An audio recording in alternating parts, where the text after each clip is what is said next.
शीश नवाने आए हैं।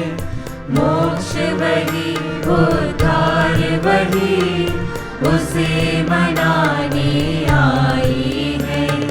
नादानों की राह वही, सत्य सुचिंतन सार वही, जग जीवन संचार वही, जीने का आधार वही।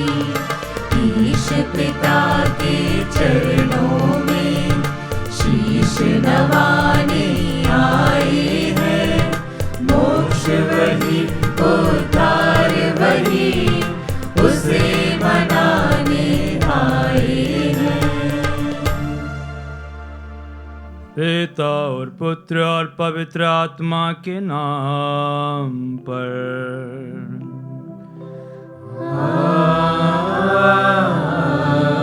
आमीन। हमारे प्रभु यीशु ख्रिस्त की कृपा, ईश्वर का प्रेम तथा पवित्र आत्मा का साहचर्य आप सबों को प्राप्त हो।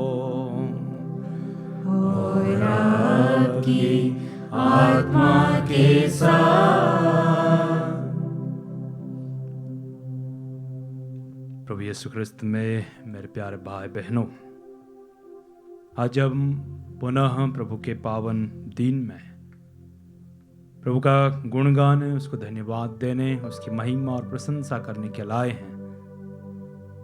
तो आइए हम गत महीने सप्ताह में हमने जो भी आशीष कृपाएं मांगी है और हमें मिली है, हम उन क्षणों को याद करें जब जब प्रभु का हाथ हमारे साथ रहा और हमने उसे अनुभव किया। उसके लिए हम ईश्वर को धन्यवाद दें। साथ ही साथ आज के सुसमाचार में प्रभु हमें अपने आंखों की धरन निकालने के लिए प्रेरित करता है।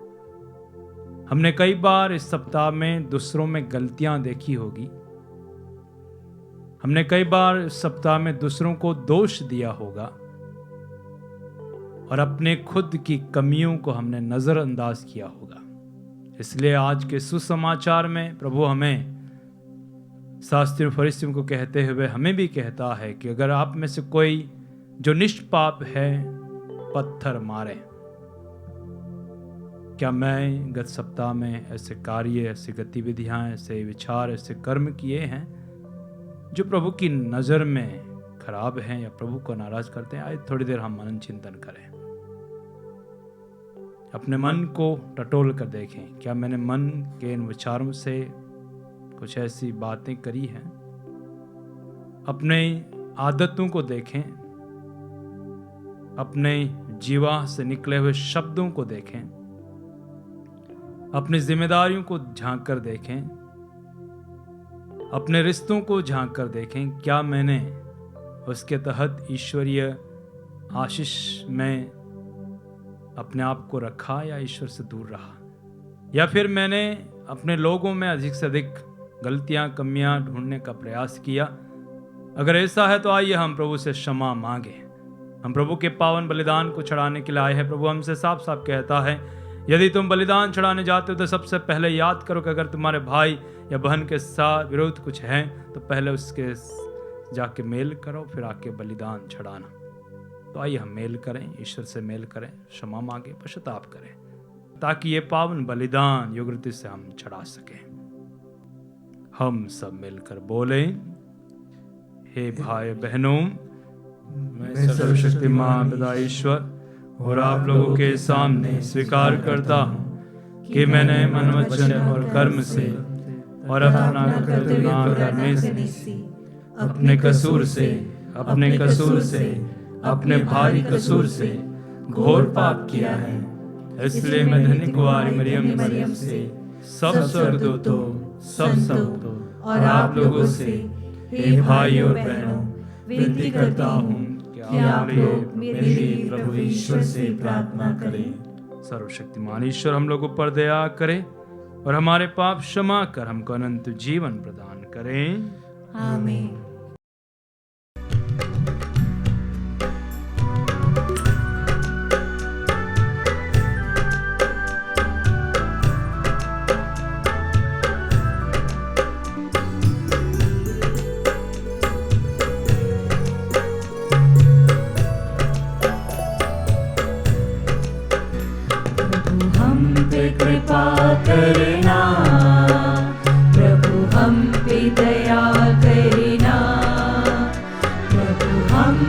कृपा करना, प्रभु हम पे दया करना।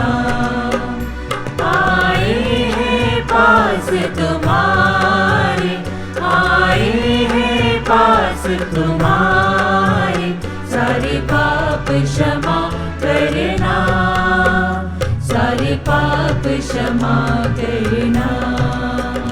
प्रभु हम पे कृपा करना, प्रभु हम पे दया करना, प्रभु हम पे कृपा करना, प्रभु हम पे दया करना। हम प्रार्थना करें।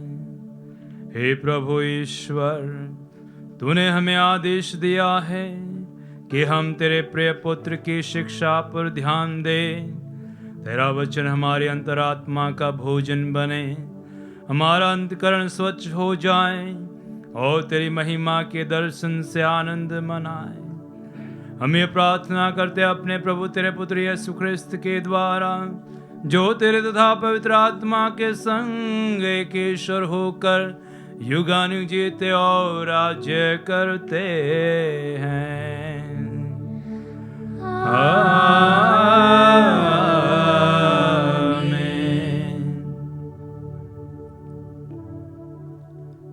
सर्वशक्तिमान ईश्वर का आत्मा आपकी जीवा और होठों पे हो, ताकि आप प्रभु के वचन की घोषणा योग्य रीति से कर सको। पिता और पुत्र और पवित्र आत्मा के नाम पर।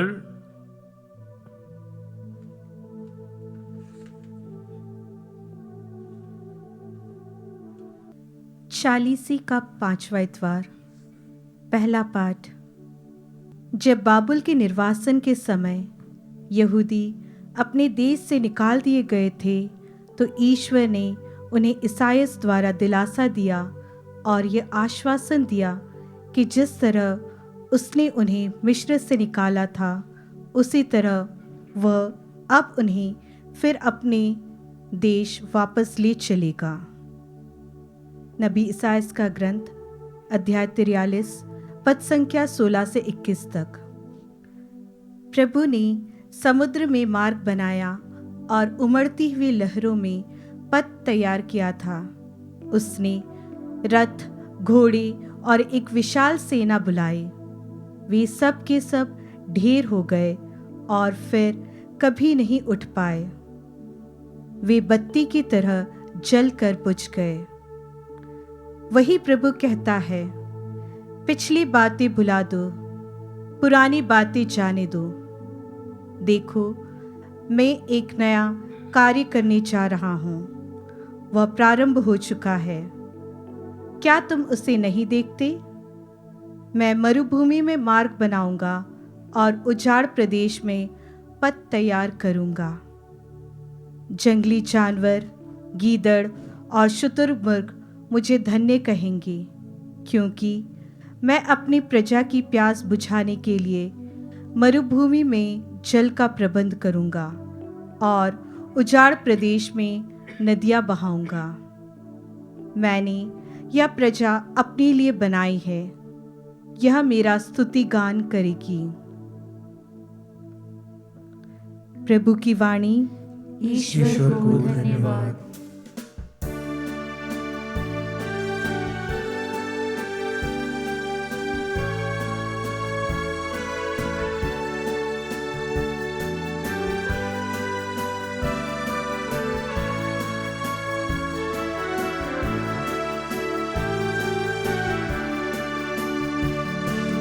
दीदी सहारा मुझको प्रभु, दीदी दिलासा मुझको प्रभु, दीदी सहारा मुझको प्रभु, दीदी दिलासा मुझको प्रभु। किसको पुकारूं तेरे सिवा, किसको निहारूं मैं तेरे सिवा, किसको पुकारूं तेरे सिवा, किसको निहारूं मैं तेरे सिवा। तू है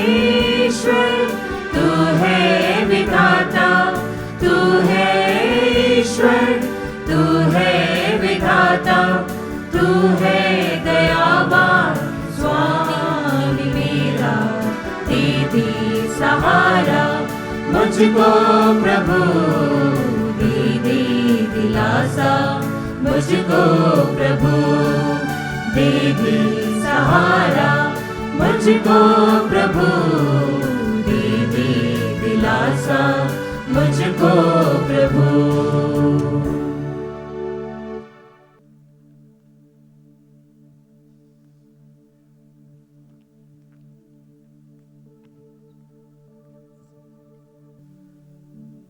दूसरा पाठ।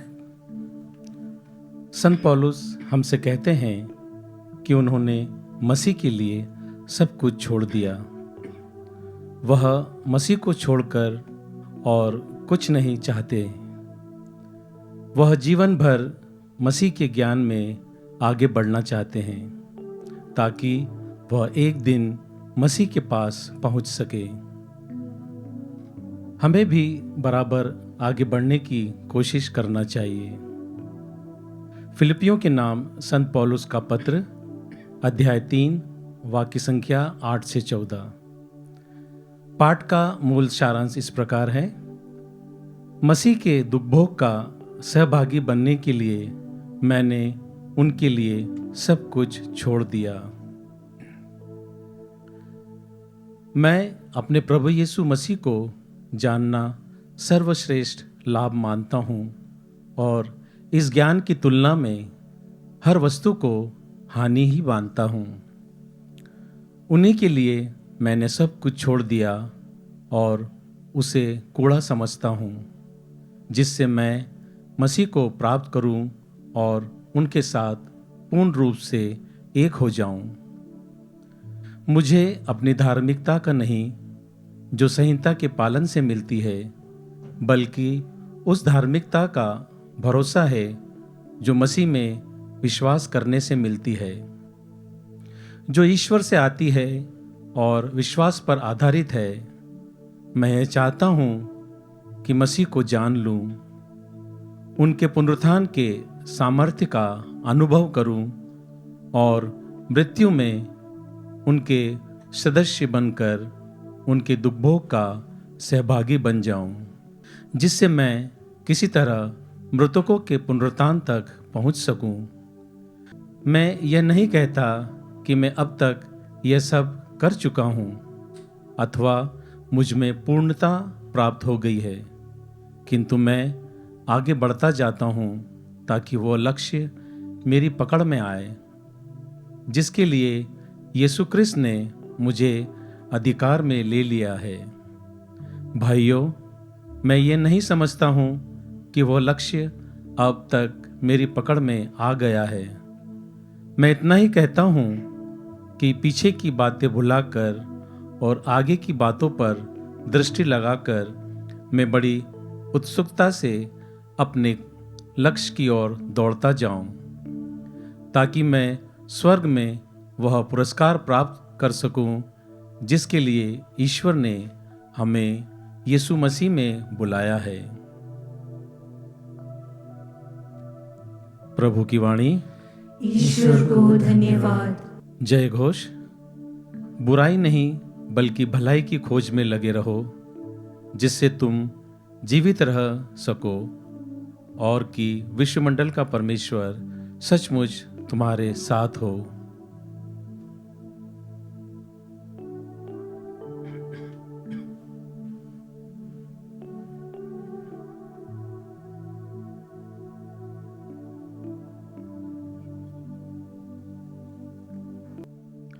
प्रभु आप लोगों के साथ हो और आपकी आत्मा के साथ। संत यूहन्ना के अनुसार पवित्र सुसमाचार। हे प्रभु तेरी महिमा हो। यीशु जैतून पहाड़ चले गए। वह बड़े सवेरे फिर मंदिर आए। सारी जनता उसके पास इकट्ठी हो गई और वह बैठकर लोगों को शिक्षा दे रहे थे। उस समय शास्त्री और फरीसी व्यभिचार में पकड़ी गई एक स्त्री को लेकर आए और उसे बीच में खड़ा कर उन्होंने यीशु से कहा, गुरुवर, यह स्त्री व्यभिचार करते हुए पकड़ी गई है। संहिता में मूसा ने हमें ऐसी स्त्रियों को पत्थरों से मार डालने का आदेश दिया है। आप इसके विषय में क्या कहते हैं? उन्होंने यीशु की परीक्षा करते हुए यह कहा, जिससे वह उन पर दोष लगाने का कोई आधार मिल जाए। यीशु झुककर उंगली से भूमि पर लिखते रहे। जब वे उनसे उत्तर देने के लिए आग्रह करते रहे तो यीशु ने सिर उठाकर उनसे कहा, तुम में से जो निष्पाप हो वही सबसे पहले इसे पत्थर मारे। और वह फिर झुककर भूमि पर लिखने लगे। यह सुनकर बड़ों से लेकर छोटों तक सब के सब एक एक करके खिसक गए। यीशु अकेले रह गए और वह स्त्री बीच में खड़ी रही। तब यीशु ने सिर उठाकर उससे कहा, नारी, वे लोग कहाँ हैं? क्या एक ने भी तुम्हें दंड नहीं दिया? उसने उत्तर दिया, महोदय, एक ने भी नहीं। इस पर यीशु ने उससे कहा, मैं भी तुम्हें दंड नहीं दूंगा। जाओ और अब से फिर पाप नहीं करना। यह प्रभु का सुसमाचार है। हे क्रिस्त, तेरी स्तुति हो। प्रभु यीशु ख्रिस्त में प्यारे भाई बहनों, आज के दूसरे पार्ट में हम संत पौलुस के द्वारा हमने सुना और समझा या हमने सीखा कि पुरानी बातें भुलाकर मुझे नई बातों पर अपनी दृष्टि और लक्ष्य दौड़ाना है। और उसी बात को शायद प्रभु ईश्वर इस बहन को कहते हुए कि बेटा, फिर से पाप नहीं करना या फिर नया जीवन जीना, जिससे आपको फिर से ऐसी परेशानियों में ना आना पड़े, ऐसा शायद हो सके प्रभु का कहना होगा। तो आइए मनन चिंतन करें कि आज ये महिला जिसे व्यभिचार में पकड़ी गई, उसे कौन लेकर आया था। पहला सवाल हम करें कि इसे कौन लेकर आया। तो सबसे पहली बात, ये लोग आकर कहते हैं कि ये मूसा की संहिता के अनुसार व्यभिचार में पकड़ी गई तो इसे पत्थरों से मारा जाता। यहाँ तक हो सके शास्त्री और फरीसी जो कानून के जानकार हैं, जो पुरोहितगण हैं, या फिर वे नेक लोग भी हो सकते हैं, अच्छे लोग भी हो सकते हैं, या फिर मूसा के नियम के अनुसार प्रश्नों का सवाल जवाब करने वाले हो सकते हैं, या फिर यह आध्यात्मिक लोग हो सकते हैं। परंतु शायद इन भाई बहनों का जीवन या शास्त्री फरीसियों का जीवन ईश्वर से दूर है। या दूसरी बात में हम कह सकें कि यह ढोंगी है। और इनकी पहचान करते हुए हमें दूसरा प्रश्न करना होगा कि यह महिला कौन है, यह बहन कौन है। इसका नाम तो नहीं है, उसकी पहचान भी नहीं है। यह भी नहीं कि यहाँ कहा गया कि यह कुंवारी थी या इसकी मंगनी हो चुकी है या शादीशुदा है। परंतु एक बात सही है, या बार बार ये बात आई है कि वह व्यभिचार में पकड़ी गई है। अगर व्यभिचार में पकड़ी गई है तो नियम क्या कहता है? पहली बात, अगर नियम के अनुसार अगर हम देखें तो मूसा के नियम के अनुसार व्यभिचार सबसे बड़ा पाप है, जिसे हम आत्ममारू पाप कहते हैं, और यह कैपिटल ऑफेंस के रूप में आता है और उसकी सजा केवल और केवल मृत्यु है। परंतु सवाल यह भी उठता है, अगर ये इस बहन को लेकर आए तो उस भाई का क्या कि जो उसके साथ शायद रहा होगा, भाग गया होगा शायद, या फिर कहीं ना कहीं उस पर दोष नहीं लाया होगा, केवल वो बहन पर दोष लाया गया होगा। तो फिर अभी हमें ये सवाल करना है कि अगर ये बहन पकड़ी गई तो उस भाई को नहीं पकड़ा गया, तो मेरे ख्याल से जो शास्त्री है, फरीसी है, उनको इस बहन को मदद करनी चाहिए थी, या फिर उसे उस पर उभरने के लिए, उससे निकलने के लिए उसकी मदद करनी चाहिए थी। परंतु नहीं, वे अभियोग लगाते हैं, उस पर दोष लगाते हैं, और यहाँ तक कि दोष ऐसा कि उसे मारना चाहते हैं। उससे बचाना नहीं, परंतु उसे मारना चाहते हैं। और रहा सवाल कि ये प्रभु यीशु के पास क्यों लेकर आए हैं। तो उस जमाने में दंड देना यहूदियों के हाथ में नहीं था, उस समय रोमी साम्राज्य कार्य करता था या रोमी साम्राज्य का साम्राज्य था। इस कारण से यहूदियों के हाथों में किसी को दंड देने का हक नहीं था, और इसलिए वो प्रभु यीशु को ट्रैप करने के लिए, प्रभु यीशु की परीक्षा लेने के लिए इस बहन को सामने ले आते हैं, ताकि प्रभु यीशु जब उसे सजा देगा तो रोमी साम्राज्य के अगेंस्ट में वो कार्य करेगा और उनके लिए एक मुद्दा मिलेगा कि हमारे लिए ये एक नायक है जो रोमी साम्राज्य के विरुद्ध में कार्य कर रहा है। परंतु यीशु ने पासा ही पलट दिया। यीशु ने सारा जो उनका प्लान था, सारा जो लक्ष्य था, उसे बदल दिया, और यीशु ने उस महिला को नहीं देखा परंतु उन शास्त्रियों फरीसियों को देखा। यीशु ने उस बेटी की दीन दशा को देखा और उनके ढोंगीपन को सवाल किया, और इसलिए प्रभु साफ साफ उन भाइयों को कहता है कि तुम में से अगर कोई निष्पाप है तो वो पहले पत्थर मारे। जो निष्पाप है वह पहले पत्थर मारे। दूसरी कहावत में ये कह सकते हैं कि पहले हम अपने आंखों का धर्म निकालें, बाद में दूसरे की धर्म को निकालने का प्रयास करें।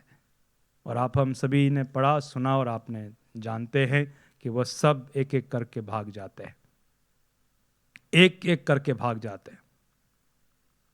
शायद वे इस बहन से भी ज्यादा गए गुजरे हो सकते हैं, या फिर उनके कार्य इससे घिनौने हो सकते हैं कि वह प्रभु के सामने खड़े होने योग्य भी नहीं रहे।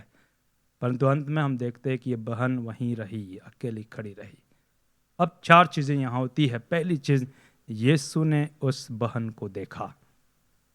देखने का मतलब है कि यीशु ने उसे साहस दिया, उसको ढाढ़स दिया, उसको भरोसा दिया। दूसरी बात हम ये देखते हैं कि प्रभु यीशु ने उसे सवाल किया, कहा क्या किसी ने भी आपको दंड नहीं दिया? आप और मेरे साथ भी ये सवाल हर दिन ईश्वर कहता है कि क्या मैं आपको दंड दूं या क्या कोई आपको दंड देता है? सवाल ईश्वर के हमारे पाले में रहता है। तीसरी बात, प्रभु यीशु उसे माफ करता है, कहता है कि अगर किसी ने आपको दंड नहीं दिया तो मैं भी आपको दंड नहीं देता।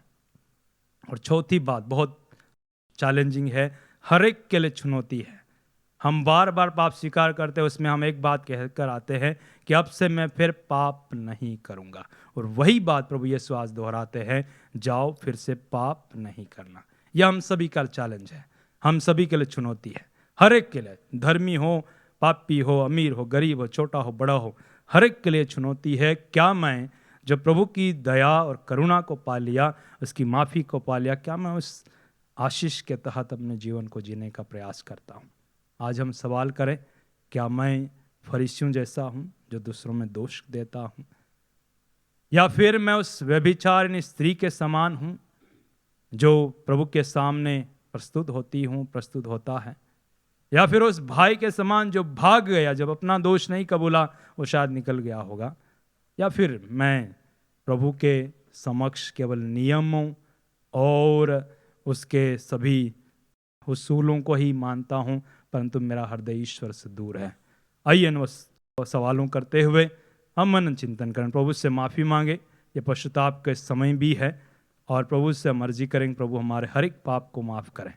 प्यारे भाई प्यारे बहन, हम प्रार्थना करें, थोड़ी देर मौन रहें और आइए हम अपने आप को इस पापिनी स्त्री, व्यभिचारिणी स्त्री के समक्ष रखें अपने आप को, और प्रभु के समक्ष अपने सारे दुखड़ों को हम रोएं, अपने रोगों को रोएं, अपने पापों को रोएं। प्रभु कहता है कि आपके पाप सिंदूर की तरह लाल क्यों ना हो, वे उसे हिम की तरह स्वच्छ कर देगा। वह प्रभु कहता है, यदि तुम पश्चाताप करोगे तो मैं तुम्हारे पापों की गठरी बांध कर समुद्र में फेंक दूंगा। जो प्रभु हमसे कहता है, पश्चाताप करो, मेरे पास लौट आओ। जो प्रभु हमसे कहता है, पाप का वेतन मृत्यु है, तो आइए हम अपने पापों के लिए भी माफ़ी मांगे, अपने हर एक गुनाह को प्रभु के पावन हाथ में समर्पित करें। वो यीशु अगर उस व्यभिचार स्त्री को माफ़ करता है तो हमें भी माफ़ करेगा, हमें भी करुणा और दया से वो गले लगाएगा। आइए उससे माफ़ी मांगें और अपने को धन्य बनाएं।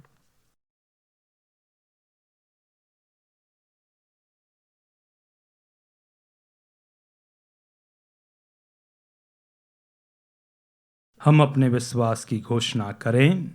हम स्वर्ग और पृथ्वी के सृष्टिकर्ता, सर्वशक्तिमान पिता ईश्वर और उसके इकलौते पुत्र अपने प्रभु यीशु ख्रिस्त में विश्वास करती हूँ, जो पवित्र आत्मा के द्वारा गर्भ में आया, कुंवारी मरियम से जन्मा, पोंतुस पिलातुस के समय दुख भोगा, क्रूस पर चढ़ाया गया, मर गया और दफनाया गया। वह अधोलोक में उतरा और तीसरे दिन मृतकों में से फिर जी उठा। वह स्वर्ग में आरोहित हुआ और सर्वशक्तिमान पिता ईश्वर के दाहिने विराजमान है। वहां से वह जीवितों और मृतकों का न्याय करने आएगा। मैं पवित्र आत्मा, पवित्र कैथोलिक कलीसिया, धर्मियों की सहभागिता, पापों की क्षमा, देह के पुनरुत्थान और अन्य जीवन में विश्वास करती हूँ। आमीन। प्रिय भाई बहनों, हम ईश्वर के प्रेम और दया को पापिनी स्त्री के प्रति यीशु के बर्ताव में देख सकते हैं। यीशु उन लोगों के प्रति दया दिखाते थे जिनका उन्हें न्याय करना पड़ता था। उनकी दयालुता पर विश्वास करते हुए हम अपनी आवश्यकताओं के लिए प्रार्थना करें और कहें, हे दयालु प्रभु हमारी प्रार्थना सुन। हे दयालु पिता हमारी प्रार्थना सुन। हम संत पिता, सभी धर्माध्यक्षों, पुरोहितों और धर्म संघियों के लिए प्रार्थना करते हैं कि वे यीशु क्रिस्त की करुणा और दयालुता का अनुसरण करते हुए सबों के साथ अच्छा बर्ताव करें। हे दयालु प्रभु हमारी प्रार्थना सुन। हम सभी न्यायकर्ताओं एवं अधिकारियों के लिए प्रार्थना करते हैं कि वे न्याय और दया के साथ अपना फैसला सुना सके और असफल हुए लोगों के प्रति करुणा दिखा सके। हे दयालु प्रभु हमारी प्रार्थना सुन। हम उन लोगों के लिए प्रार्थना करते हैं जिनके प्रति अन्याय हुआ हो और जिन्हें अनुचित सजा मिली हो। ईश्वर उन्हें पीड़ाएं सहन करने की कृपा और साहस प्रदान करे। हे दयालु प्रभु हमारी प्रार्थना सुन। हम पापी मनुष्यों के लिए प्रार्थना करते हैं कि वे ईश्वर के प्रेम की शक्ति का अनुभव कर उसकी अनुकंपा और क्षमा प्राप्त कर सके और अपने जीवन में परिवर्तन ला सके। हे दयालु प्रभु हमारी प्रार्थना सुन। हम यहाँ उपस्थित सभी लोगों के लिए प्रार्थना करते हैं कि 40 काल के दौरान हम सब अपने पापों के लिए प्रायश्चित करें और अपने जीने के ढंग में परिवर्तन ला सके। हे दयालु प्रभु हमारी प्रार्थना सुन। हम प्रार्थना करें। हे दयालु प्रभु, हमारे पापों को क्षमा करने के लिए हम तुझे धन्यवाद देते हैं। अपनी दया के द्वारा तू हमें अपने निकट ले आ ताकि हम तेरे प्रेम का अनुभव कर सकें। हमें अपने मन, हृदय और वचन को शुद्ध करने में मदद कर। हम अपने पापमय जीवन को त्याग कर पश्चातापी हृदय से तेरे पास आने की कृपा प्रदान कर। हम ये प्रार्थना करते हैं अपने प्रभु ख्रिस्त के द्वारा। आमीन।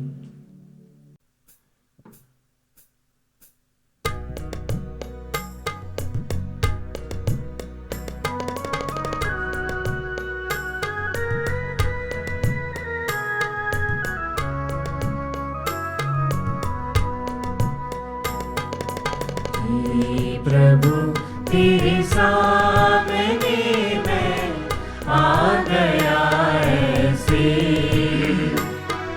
सुने हाथों कोई चलाए जैसे, कोई तोहफा तेरे लिए लाऊं मैं कैसे।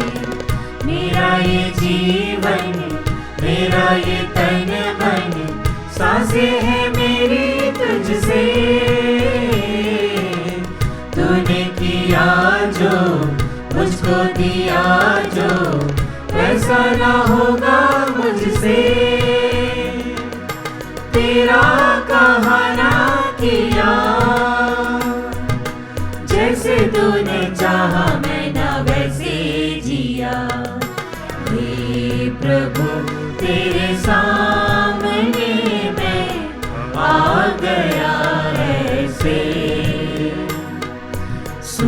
हाथों कोई चलाए, जैसे कोई तोहफा तेरे लिए लाऊं मैं कैसे।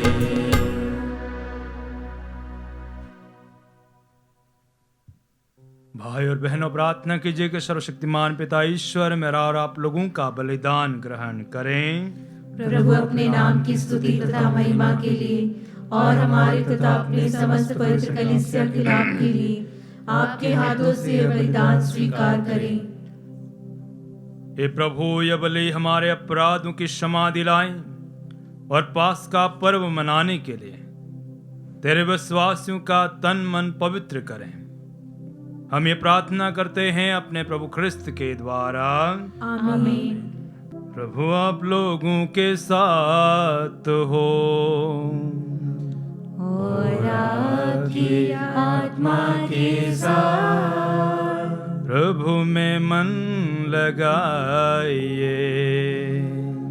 हम प्रभु में मन लगाए हुए हैं। हम अपने प्रभु ईश्वर को धन्यवाद दें। यह उचित और न्याय संगत है।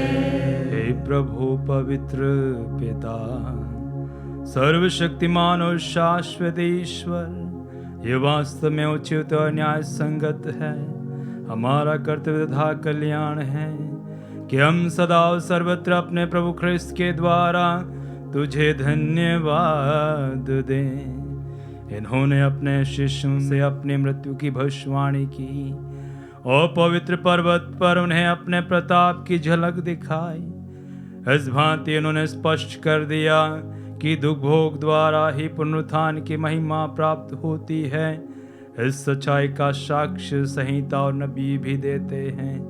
इसीलिए स्वर्गीय शक्तियों के साथ मिलकर हम पृथ्वी पर निरंतर तेरी आराधना करते और तेरे प्रताप के समूह अनंत काल तक घोषित करते हैं।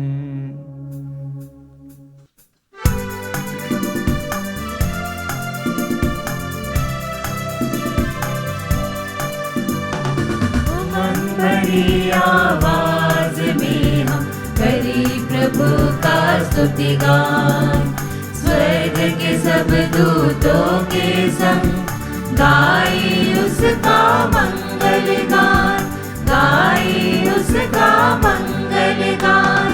होसाना होसाना होसाना होसाना होसाना होसाना होसाना होसाना।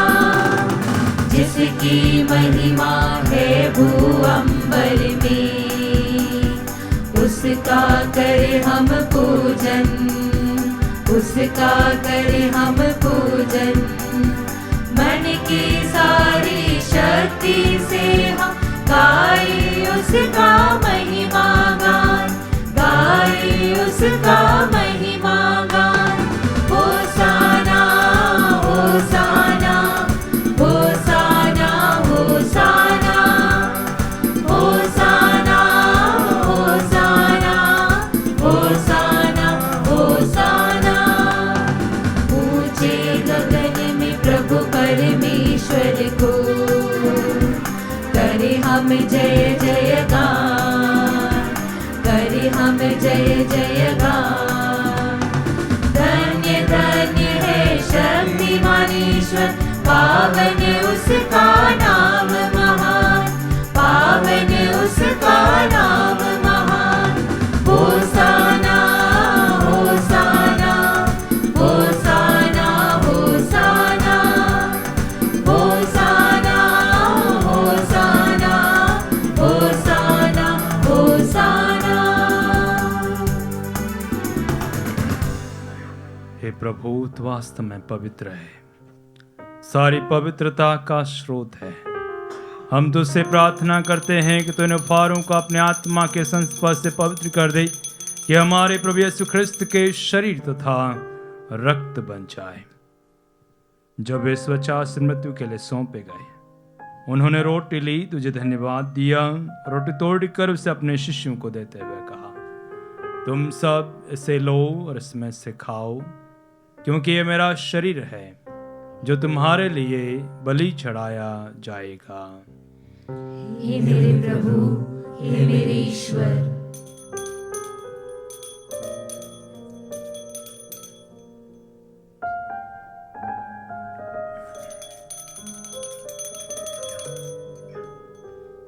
इसी भांति भोजन के बाद उन्होंने कटोरा लिया, तुझे धन्यवाद दिया और उसे अपने शिष्यों को देते हुए कहा, तुम सब इसे लो और इसमें से पियो, क्योंकि मेरे रक्त का कटोरा है, नवीन और अनंत व्यवस्थान का रक्त, जो तुम्हारे और बहुतों के पापों की क्षमा के लिए बहाया जाएगा।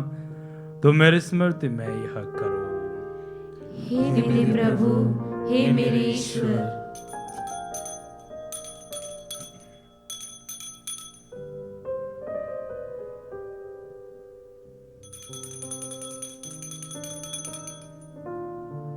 विश्वास का रहस्य। हे विश्व के उद्धारकर्ता, हमारा उद्धार कर। तूने अपने क्रूस तथा पुनरुत्थान द्वारा हमें मुक्त किया है। इसलिए हे प्रभु, हम ख्रिस्त की मृत्यु और पुनरुत्थान की स्मृति में तुझे जीवन की रोटी और मुक्ति का कटोरा चढ़ाते हैं। हम तुझे धन्यवाद देते हैं कि तूने हमें अपने सम्मुख उपस्थित होने और अपनी सेवा करने का सौभाग्य प्रदान किया है। हमारा नम्र निवेदन है कि हम सब ख्रिस्त का शरीर तथा रक्त ग्रहण करके पवित्र आत्मा के द्वारा एकता के सूत्र में बंधे रहें। हे प्रभु, हमारे संत पिता फ्रांसिस, हमारे धर्माध्यक्ष चाक और सभी याजकों के साथ विश्व भर में फैली अपनी कलीसिया की सुधीले तथा इसे प्रेम में सिद्ध बना दे। हे प्रभु, हमारे उन भाई बहनों की भी सुधीले और जो पुनरुत्थान की आशा में परलोक सिधार चुके हैं, उन्हें और सभी मृतकों को अपने पुण्य दर्शन का सौभाग्य प्रदान कर हम सब पर दया दृष्टि डाल कि हम भी अनंत जीवन के सहभागी बने और ईश्वर की माता धन्य कुंवारी मरियम, उनके वर धन्य योसेफ, धन्य प्रेरितों तथा सब संतों के साथ जो युग युग में तेरे प्रति विश्वस्त बने रहे, तेरी स्तुति और महिमा कर सकें, तेरे पुत्र यीशु ख्रिस्त के द्वारा।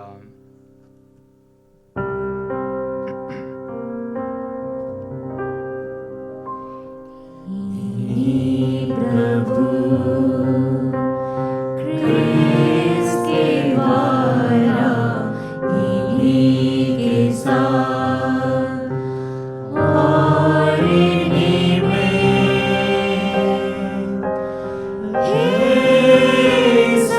सर्वशक्तिमान पिता ईश्वर, पवित्र आत्मा के साथ सारा गौरव तथा सम्मान युगानुयुग तेरा ही है।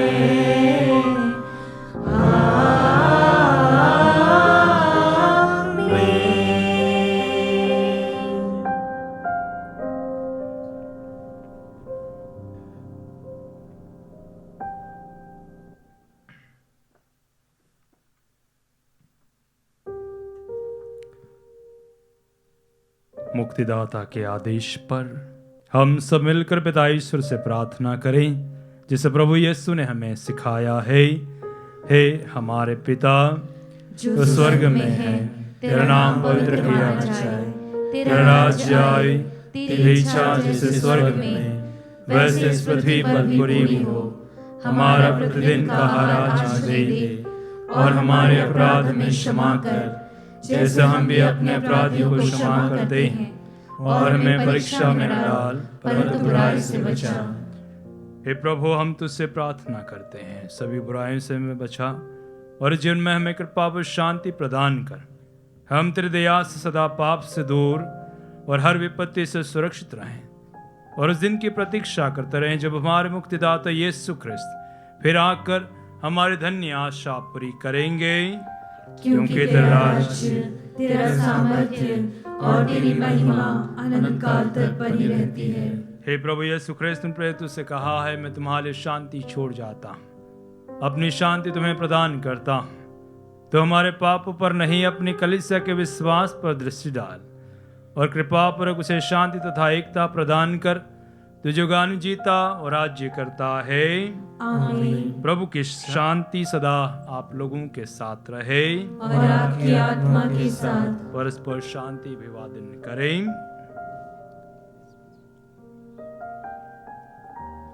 हे ईश्वर के मेमने, तू संसार के पाप भर लेता है, हम पर दया कर। हे ईश्वर के मेमने, तू संसार के पाप भर लेता है, हम पर दया कर। हे ईश्वर के मेमने, तू संसार के पाप भर लेता है, हमें शांति प्रदान कर।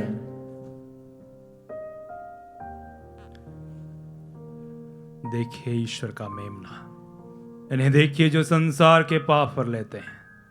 धन्य वे जो मेमने के भोज में बुलाए गए हैं। हे प्रभु, मैं ऐसे नहीं हूँ कि तुम मेरे यहाँ आए, किंतु एक शब्द कहा दे और मेरी आत्मा चंगी हो जाएगी।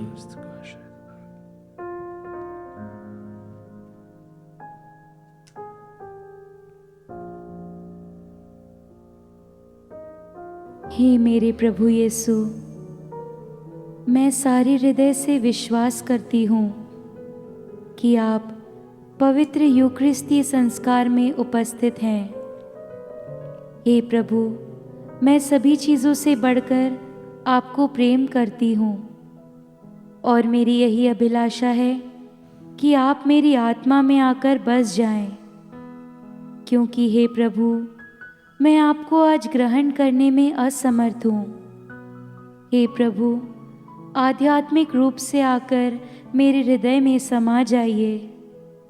हे यीशु, मैं आज आप में एक होना चाहती हूँ और आप में समा जाना चाहती हूँ। हे प्रभु, यह कभी ना होने पाए कि मैं आपसे कभी अलग हो जाऊं। आमीन। हम प्रार्थना करें। हे प्रभु, हमने दिव्य संस्कार ग्रहण किया है। हम तुझे धन्यवाद देते हैं क्योंकि तू इस पृथ्वी पर हमें स्वर्गीय वस्तुओं का सहभागी बनाता है, हमारे प्रभु ख्रिस्त के द्वारा।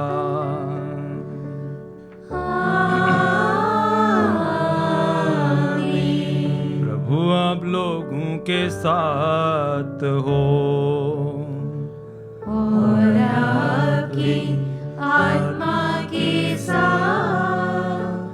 आशीर्वाद तुम्हें प्रदान करे परमेश्वर सर्वशक्तिमान, पिता और पुत्र और पावन आत्मा। आमीन, आमीन, आमीन। जाइए, क्रिस्त की शांति साथ हो।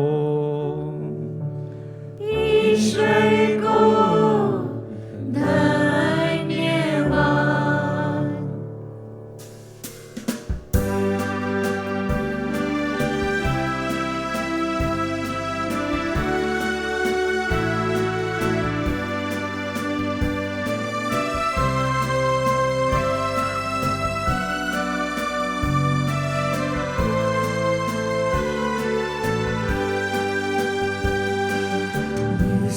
तुम्हें बुला रहा, एक नजर तो मोड़ लो, क्यों ये गुनाह लिए चले, इनको यहीं पे छोड़ दो। रुक के जरा तो सोचो तुम, मरने के बाद